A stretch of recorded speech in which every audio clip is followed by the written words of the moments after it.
নারকেল ভাঙতে গিয়ে কখনো কি খেয়াল করেছেন এর খোলসে 3টে গোলাকার কালো চিহ্ন দেখা যায়? এই সংখ্যা কখনোই 3-এর কম কিংবা 3-এর বেশি থাকে না, যা দেখতে অনেকটাই মানুষের মুখের আদলের মতো। কিন্তু প্রশ্ন, নারকেল গায়ে মানুষের মুখের আদলে তৈরি এই 3টি চিহ্নের সৃষ্টি কিভাবে? প্রচলিত আছে উপকথা।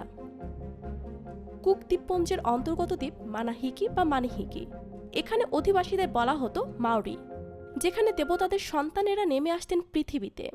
এই দ্বীপে বাস করতেন কুমারী হিনা, মতান্তরে সিনা। স্বভাবে চঞ্চল হরিণীর মতো হলেও হঠাৎই যেন গুটিয়ে যেতে শুরু করলেন তিনি।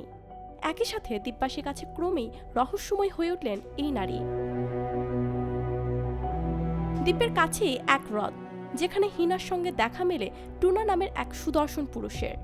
রোজ রাতের গোপন অভিসারের পর দুইজন আবদ্ধ হন কঠিন প্রতিশ্রুতিতে। হিনা যেন কখনোই টুনার অতীত নিয়ে কোনো প্রশ্ন না করে, এমনকি টুনার বিষয়ে কোনো খোঁজও যাতে না নেয়। হিনা কথা দেয় টুনাকে। আলাপনের শুরুতে হিনা সুখে থাকলেও ধীরে ধীরে হতাশা বাড়তে শুরু করে হিনার মধ্যে। কারণ দিনের বেলায় দেখা দেয় না টুনা, কেবল সন্ধে নামলেই দেখা মেলে আর রাতভর চলে সুখ দুঃখের আলাপন। সময় গড়াতে হিনা টের পেল টুনা মোটেও অন্য পুরুষদের মতো নয়। তার শরীর কেমন যেন মাছের মতো ঠান্ডা, পিচ্ছিল আর চটচটে। আদতে টুনা ছিল একজন মৎস্য পুরুষ, মতান্তরে ইল মাছ। টুনার বাবা টাঙ্গারোয়া ছিলেন মৎস্য জগতের রাজা।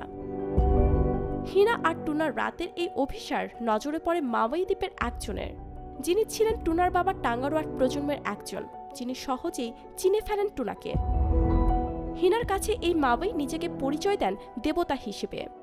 গোপনে প্রস্তাব রাখেন হিনা যাতে তাকে বিয়ে করে নেয়, বিনিময়ে হিনার দুর্দশা দূর করে দেবে মাওয়াই। সসম্মানে মাওয়াইকে প্রত্যাখ্যান করলেও নিজের দুর্দশা লাঘবের অনুমতি দেয় হিনা। এ পর্যায়ে ছক কষে নেয় মাওয়াই। টুনার সাথে হিনা দেখা করতে গেলেই কেন নৌকা নিয়ে পিছু নেয় মাওয়াই। অপেক্ষায় থাকে পানির বুক থেকে টুনার ভেসে ওঠার। মৎস্যপুরুষ হওয়াতে মাওয়াইয়ের চাল বুঝে যায় টুনা। এটাও বুঝে আজই হয়তো জীবনের শেষ। হিনাকে জানায় কেউ হয়তো টুনার গলা কেটে নেবে। এমন কিছু ঘটলে হিনা যেন টুনার মাথা নিয়ে পুঁতে রাখে তাদের মিলনস্থলে, আর চোখের পানিতে ভিজিয়ে রাখে সেই জায়গা যেখানে জন্ম নেবে একটি গাছ, যার ফল খেয়ে বেঁচে থাকবে হিনা আর তার সন্তানেরা। ওই দিনে মাওয়াইয়ের হাতে শিরচ্ছেদ ঘটে টুনার। কথা মতো টুনার মাথা পুঁতে চোখের পানিতে ভিজিয়ে রাখে হিনা, যেখানে জন্ম নেয় নারকেল গাছ। তবে নারকেলগুলোতে থেকে যায় টুনার দুঃখী মুখের অবয়ব। তখন থেকে বিশ্বাস, নারকেলের চোখ মুখের সৃষ্টি এখান থেকেই।